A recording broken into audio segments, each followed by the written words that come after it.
நம்ம கண்டென்ட்ல பார்க்க போற கண்டென்ட் மீன் மழை.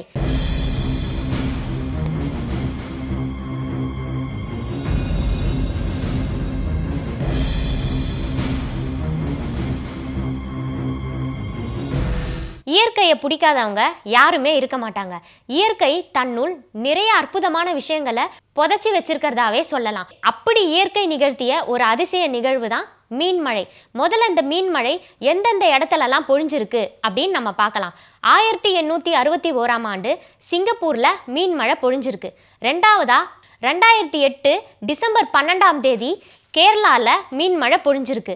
தென் 2015ல ஆந்திரால இருக்கிற அமலாபுரம் அப்படின்ற ஒரு இடத்துல மீன் மழை பொழிஞ்சிருக்கு. இந்த மீன் மழை எப்படி உருவாகுது அப்படின்னு இப்போ நம்ம பார்க்கலாம். பிரெஞ்சு சயின்டிஸ்டான ஆண்ட்ரி மேரி ஆம்பர் அப்படின்றவர் தான் முதல்ல இந்த மீன் மழையை பற்றின ஆராய்ச்சியில் ஈடுபட்டிருக்காரு. இவர் சூறாவளி காற்றுனால தான் இந்த மீன் மழை உருவாகிறதா சொல்கிறாரு. அதாவது நீர்நிலைக்கு மேல் பகுதியில் சூறாவளி காற்று சுழலும் பொழுது அந்த சுழற்சியின் காரணமாக நீர்நிலைகளில் இருக்கிற மீன்கள், தவளைகள், நண்டுகள்லாம் சுழற்சியின் காரணமாக மேலே போய் இருக்குமா. காற்றோட வலு குறைஞ்சதுக்கு அப்புறம் இது மழையாக பொழியுது அப்படின்ற ஒரு விஷயத்த இவர் முன்வைக்கிறாரு. எப்பவாவது தான் இந்த மீன் மழை பொழியிற நிகழ்வை நம்ம கேள்விப்பட்டுட்டு இருக்கோம். ஆனால் ஒரு பிளேஸ்ல வருஷம் மே ஆர் ஜூன் மந்த்ல மீன் மழை பொழியுது அப்படின்னு சொன்னா நம்மளால நம்ப முடியுமா? ஹாண்ட்ரஸ்ல யூரோ அப்படின்ற ஒரு பிளேஸ்ல தான் வருஷம் மீன் மழை பொழியறதா சொல்லப்படுது. இவங்க இதுக்கு ஒரு கதையவும் சொல்றாங்க. 200 வருஷத்துக்கு முன்னாடி இந்த இடத்துல இருந்த மக்கள்லாம் பஞ்சத்துல ரொம்பவே கஷ்டப்பட்டாங்களாம். அப்ப இங்க இருக்கிற ஒரு பாதிரியார் 3 இரவு 3 பகலும் இறைவனிடம் வேண்டிக்கிட்டாராம், இங்க இருக்க மக்கள் எல்லாம் காப்பாற்றணும் அப்படின்னு. 4th டே மீன் மழை பொழிஞ்சி மக்களோட பசியெல்லாம் தீர்த்ததாகவும் இவங்க ஒரு கதையை சொல்றாங்க.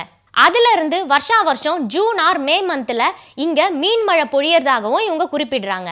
1917ல ஆராய்ச்சியாளர்கள் இந்த யூரோக்கு சென்று மீன் மழையை பத்தின ஆராய்ச்சிகள்ல ஈடுபடுறாங்க. இந்த இடத்துல மழையாக பொழிஞ்ச மீன்கள்லாம் குருடாக இருக்கிற விஷயத்தையும் இவங்க முன்வைக்கிறாங்க.